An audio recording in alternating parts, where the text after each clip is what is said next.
Okay, today's lecture is going to concern consciousness or spirituality, the soul, and try to prove that all these entities are based on, can be attributed to physical laws rather than some sort of non-physical laws. So let's get started here. Let's talk about the magic of science. And that is the fact that, even religious people will say, oh, a volcano is scientific, or dolphins are scientific, and when they talk to each other, that's science. Okay, that's science. And they look at your liver and say, that's science. And they look at a galaxy and go, yeah, those are stars, that's science. But our consciousness, that's not science. So it's the one thing in the universe that even some scientists that are not religious try to attest to, is that consciousness is not science, but everything else is science. How a flower turns towards the sun, that's science, and how a mother bear loves her cubs, that's science. But consciousness, no, that's not science. So the first point we have is that be careful whenever you assign something to, when everything else in the universe is scientific and has a logical basis, and everybody, whether they're religious or not religious, say, oh yeah, that's science, and that's logical, and that's mathematical, and that's chemistry, and that's biology, and whatever. But this one thing is not science. Whenever that happens, usually there's a problem with it. That's happened before, many times before, that people have thought, planets going around the sun, that's not science, it's magical. Turtles making planets go around the sun or whatever. And then we found out that it is science. We'll talk a little bit more about that later on. Next, to get back on the subject, that was a general comment on science. But now let's get right back to the consciousness, spirituality, and the soul. And we'll talk about the magic mind. When I speak of the magic mind, what I'm trying to say is that if consciousness doesn't obey physical laws and is some sort of supernatural thing that the laws of physics and chemistry and biology and anatomy and physiology can't explain how the mind works and how consciousness can arise, or even and why it works, then why is it that when we change the blood flow inside the brain, people behave differently? And after all, behavior is a sign of consciousness. I can't, unless I see how you behave, I can't tell if you're conscious or not. So if somebody hits you in the head with a hammer, you definitely have a different type of consciousness than otherwise. And if somebody does a lobotomy on you and takes part of your brain away, your consciousness is also changed. And so if consciousness was generated by some sort of supernatural, non-physical laws, why is it that if we damage the brain of somebody, their consciousness changes? Their ability to perceive reality changes, and their ability to make a reality also changes. Now sometimes it changes for the better. Some people become better artists or whatever when they drink alcohol or do drugs or whatever. Not that I'm endorsing that kind of behavior, but the question always is again, if the mind is some sort of supernatural entity that is not controlled by the laws of physics, how come that when we do something physical to the brain, the consciousness changes, the ability for people to think, Also, we can also map out, when we can look at parts of the brain when people are thinking of like a camel or a mountain, and certain parts of the brain will show heat and whatever where activity is going on, you know. And then if we damage those parts of the brain and ask the people to think of a mountain or whatever, they can't think of the mountain. So again, why wouldn't a supernatural consciousness that is magical and doesn't need the laws of physics, why would it be subject to the laws of physics like that? You know, of course, everyone always looks to a perfectly working human being when they say, "Oh, that person has consciousness and that's magic." But nobody does experiments with the thing that everyone assumes is the generator of consciousness, which is the brain. I don't think even any religious person would say, you know, the brain doesn't somehow control consciousness. So how come when we damage the brain, you know, or enhance the brain sometimes, the consciousness seems to alter? It seems like that the consciousness is not supernatural. It is not beyond the laws of physics. It is controlled by the laws of physics. So that's the magic mind thesis there. I'm going to come back to quantum mechanics in a little while because I don't want to turn off some of my viewers with some more advanced stuff. So we'll talk about quantum mechanics at the end. We'll talk about the magic body.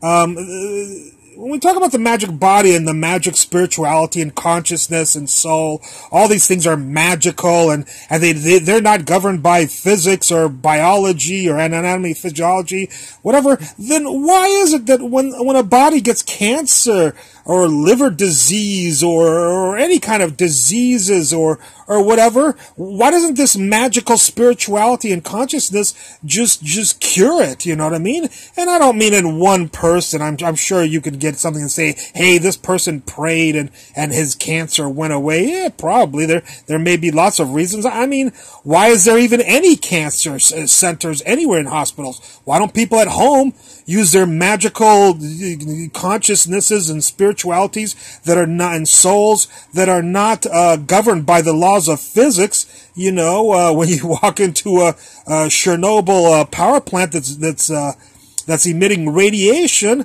you know, why don't all the magical consciousness, spiritualities, and souls, why don't they all cure the cancer inside the body? You know, again, cancer is a physical aspect and it's attacking the body. And I'm sorry, but you know, a lot of people died in Chernobyl and Fukushima and also places like Hiroshima and Nagasaki, and their spirits did nothing to cure their bodies, you know. So it seems like the physical aspects of reality supersede any magical, if any, properties of consciousness, spiritualities, or the quote-unquote soul. So that's the magic body that can't be cured by spirituality in every single case. Let's talk about the magic city.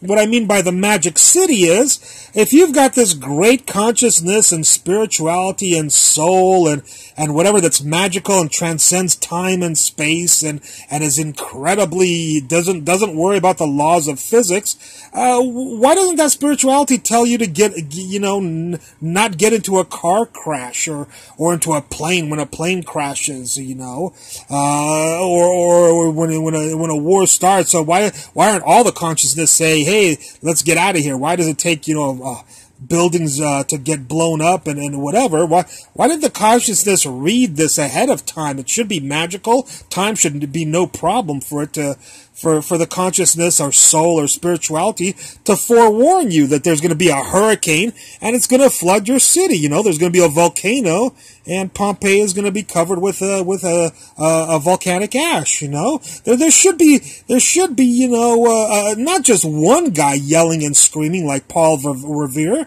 Everybody's soul and spirituality, because I assume everyone gets a soul, a magical soul, and a magical spirituality and magical consciousness consciousness that is beyond space, time, and can predict anything and can do all sorts of magic. Why does the Magic City destroy so many people? It seems like nobody has this, or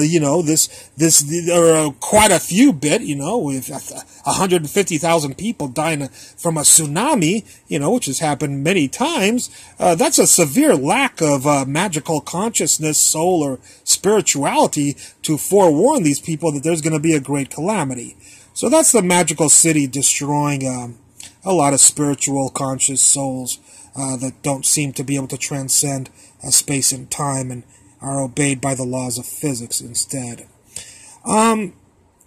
The magic spirits, everyone tells me that everyone's got a soul and a magical consciousness and magical spirituality and all this magical stuff that transcends space and time, and then when you die, you get to keep it, you get to play golf and whatever in heaven and stuff like that and whatever. And I'm like, where are these magic spirits? I mean, I think 100 billion people have died over the history of the world, let alone dogs and cats and whatever, which a lot of people assign souls to. A lot of people love their dogs and cats and turtles and boa constrictors, and some people even love tarantulas, their pet tarantulas, and my question is, where is my grandmother? Where is my mother? Where is my all these dead spirits? First of all, I've never seen one, and I did not fall off a fruit truck yesterday. I've been around for a while. And second of all, none of the thousands and thousands of people that I've met have ever said, "Oh yeah, my grandma came to me yesterday and we had tea, together. My dead grandmother, or my this." I mean, there should be magic spirits all over the earth doing all sorts of stuff. You wouldn't even be able to sit down and watch TV. They'd be bothering you so much. So where are these magical spirits? It seems like there's only really two choices. Either they don't exist, or they have in no way any connection except through our memories of the people. They have no connection with the physical world, and I include that, of course, with dreams, because don't tell me you dreamt of your great-grandmother, because I'm sure you dreamt of her before she was dead too, Dreams, of course, can be created by the mind. It's very insulting to the mind to think that it can't create dreams of people. Okay? So that's the magic spirits, which seem to be absent for everybody and everywhere. They just don't seem to be around. Let's talk about the magic of simplicity. Why is spirituality so difficult to define?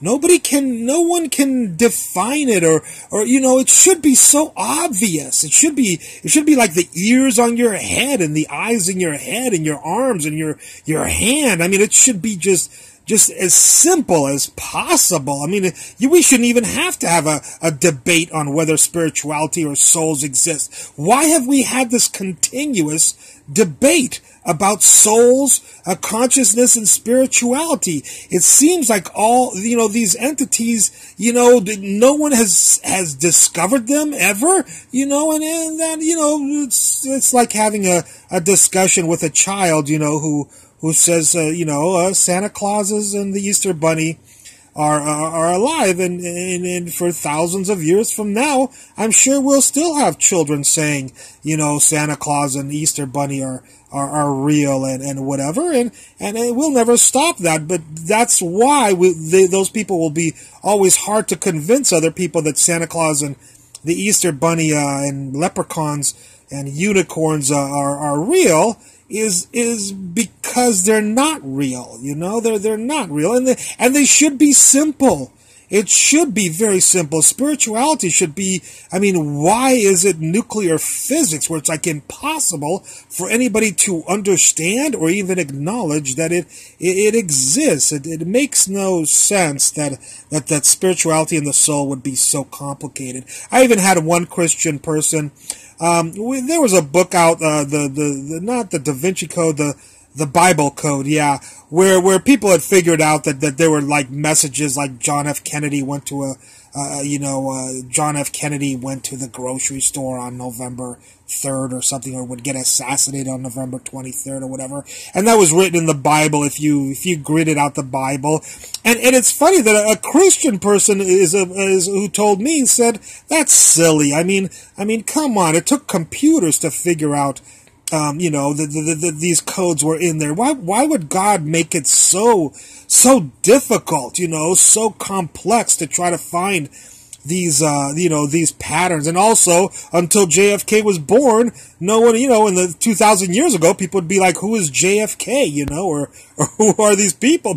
So you'd have to wait until JFK was born before you could confirm that these messages in the Bible were actually real. So it was just funny to me that an actual very believing, very devout Christian explained this to me, and I quickly grabbed his analysis and said, "You're a genius," So, anyways, the spiritual thing should be simple and easy.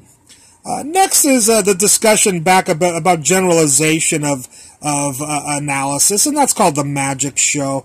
Basically, there's two in the world. The universe is a magic show, and the question is do you want to watch the magic show and just enjoy the magic show? And when somebody says to you, how do you think they did it? You just say it's magic, that's it, it's magic, Or do you want to watch the magic show and find out, find out how it's done, how the magic show is done, and that brings us to the legacy of the scientific method, and that is that, for who knows, since man first threw a rock, he's been using the scientific method, he knew that when he threw it kind of a little bit short, he threw a little bit, not so much strength, it didn't go so far, but if he threw it with a lot of strength, it flew very far. So, it wasn't any magic to him. He figured out scientifically, using the scientific method. And the legacy of the scientific method is the fact that we might not understand something at this point, but that doesn't mean we won't understand it in the future, you know what I mean? And even if we never understand it, like maybe the birth of the universe, asking what created everything, is kind of like the fish asking who feeds me in my fish bowl, he'll never realize who's feeding him in the fish bowl if you have something external. So there are things that maybe man will never understand, but that doesn't mean that it can't be understood. That if we could get out of the fishbowl, we would understand how the universe was created. It's just that some worlds we can't escape out of, but that doesn't mean that the worlds are not logical and scientific and run by the laws of science. So again, what do you want to be? Do you want to be just a believer of the magic show? That's fine. I'm sure it's very entertaining and stunning to you. But don't call the non-believers who want to know how the magic trick is done, think that they're any poorer spiritually or whatever you want to call it. Here I am using spirituality. Anyways, don't think that they're any sadder than the other people, because to tell you the truth, I've never seen a phenomena that has been explained, and then I said, wow, it would be much more beautiful if I would have just called once the phenomena is understood scientifically and logically and under the laws of physics, I've never had it, where I said, boy, I really wish I didn't understand, how the science behind that method. And to tell you the truth, even I've seen religious people say that once they finally get, or spiritual people, we'll just call them spiritual people, once they see the science behind any method, Everybody is stunned by it. Children are stunned by it, and old people are stunned by it, and middle-aged people are stunned by it, and spiritual people and non-spiritual people are stunned, and excited by the sheer logic, because everyone loves logic. No one wants to live in an insane world where just magic happens all over the place that isn't controlled. I know that sometimes the world is a very hard place to live in, because of the laws of physics. But one thing the world always is logical. As much as people say, boy, that was crazy, or that guy was crazy, or whatever, or I can't believe I almost died in that car crash, or whatever, it must have been the God, or whatever, Satan. Some people think if they worship Satan, they'll think Satan was the person who saved them from the car crash. So it's funny that one person on the world says God saved them, or Jesus, or Muhammad, and the other person on the other side of the thing who's a Satan worshiper goes, oh, Satan, saved me from dying in that car crash. So anyways, I've never seen something explained through science or physics and then said, boy, I really wish we didn't discover that, and we would have just said, God works in mysterious ways, or God did it.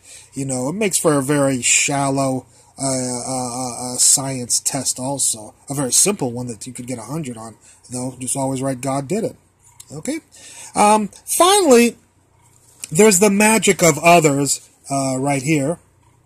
And what I mean by the magic of others is that a lot of people say, well, there is consciousness, so that's it. There's magic, Well, what's possible, just like, we have people that are born with an extra arm or with another head connected to them or with a whole other body connected to them. A lot of those people don't survive, So it's possible that people with consciousness were simply random selections, and they had a better, by having a consciousness, whatever that is. I personally think it's a manifestation of neural action, inside the brain. I give a lot more credit to the brain than most spiritual people do. I think the brain is possible to generate the state of mind that you have, given certain circumstances. But, if you shut somebody up in a closet for their first 30 years of their life, you'd be surprised to find out that they don't have a consciousness at all, because they've never had confirmation of existence. They've never said to their dad, look at the frog jumping, look at this. Why do children say that? Why do they ask their parents, Mom, look at the ball rolling, look at it. Why? Because they're continuously confirming their existence. They want to make sure that somebody else tells them that their reality is true. And it is what they see, And people, even when they become not only children, but also when they become adults, they'll say, oh, look at that, look at that kite flying, look at that beautiful beach, look at that beautiful sunset. Why? I know you want to share your thing, but if you answer back, I don't see any sunset, you watch what their eyes do, and they'll almost give like a panicked look, like am I crazy? Is there really no sunset? Because that person is saying there's no sunset, and whatever. So what I'm saying is that consciousness could have arisen also because unconscious people who had a defective consciousness, didn't survive, evolutionary-wise, and so this is what I call the magic others that didn't survive, and that's why quite a few people, have belief, the ability to have, belief that they have a consciousness and whatever. So, anyways, I hope you enjoyed this lecture, and I look forward to any comments you have at the bottom of the page. Thank you very much.